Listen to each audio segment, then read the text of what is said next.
முடக்கத்தான் கீரையில் ரசம் மட்டும் இல்லைங்க, அதில் துவையல், சூப்பு இப்படி நிறைய செஞ்சு சாப்பிடலாம்.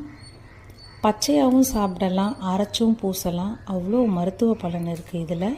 ஸ்கின் டிசீஸ்க்கு அரைச்சி பூசிக்கலாம். தினமும் பச்சையாக சாப்பிட்டுட்டு வந்தால் மூல நோய் குணமாகும்.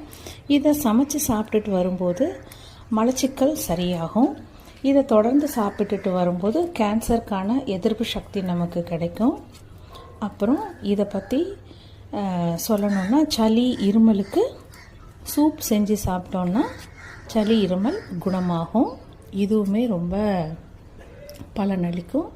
நம்ம முடக்கத்தான் கீரை முடக்குவாதத்துக்கு, மூட்டு வலிக்கு மட்டும்தான் நல்லதுன்னு நினச்சிட்டு இருந்தோம். இதில் பார்த்திங்கன்னா இவ்வளோ அற்புதமான பலன் இருக்கிறதுனால இதை ஒரு அற்புதமான கீரைன்னு கூட சொல்லலாம்.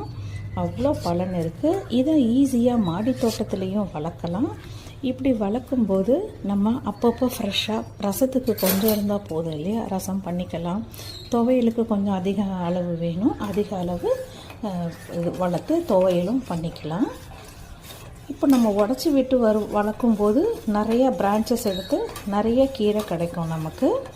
நீங்களும் மாடி தோட்டத்தில் இது ட்ரை பண்ணுங்கள், ரொம்பவே நல்லாயிருக்கும்.